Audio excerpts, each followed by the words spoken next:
Ito na itsura ng sitaw guys. 18 days mula pagtanim ko dito. Ayan.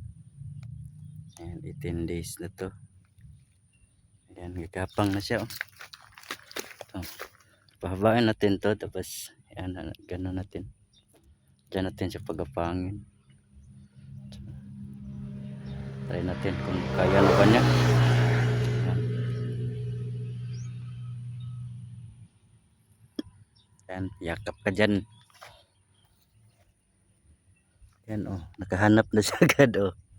Nakapwisto na agad to, oh. Tayo focus. Gagapang na yan. Ito parang maligaw ba itong isa eh. Kailangan paalalayan. Ayun. Ayun, oh, nakakapit na siya, oh. Ayan. First time ko magtanim nito eh. Parang okay yata ah. Parang di pa yata pinipiste yung ano. Ayun, butas-butas na yung dahon, oh. Paanohin muna natin siya dito bago tayo mag-spray. Pag mga dito nuts, tuloy-tuloy na natin. Yan, tumubo, oh. Bagong tanim ko yan.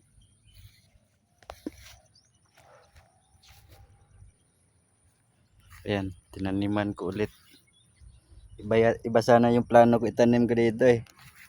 Talong sana to eh. Hindi kamatis. Ito may patula dito, oh. Papahabol ko yung patula. Yan. Bawat kawayan may patula. Yan. Patula yan eh. Bawat puno ng kawayan may patula yan. Ito hanggang dito lang to eh.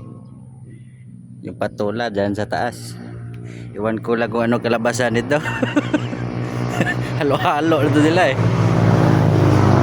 Ito sa gilid, tinaniman ko ng kalabasa yung gilid niyan hanggang doon sa dulo eh. Kalabasa saka papaya. Ito sa boundary, kalabasa saka papaya. May upo dito, oh, nakatanim, dito tumubo. Pati kalabasa dito tumubo. Mga ano kasi na buto 'yun. Matagal na yata yung buto na 'yun.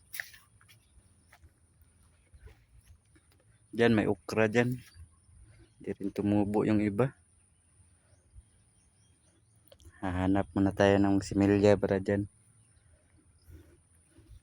Ito meron tayong dito, may pitsay din to eh. Ano? Buto ng kalabasa, nilalanggam eh. Isprehan natin yan maya.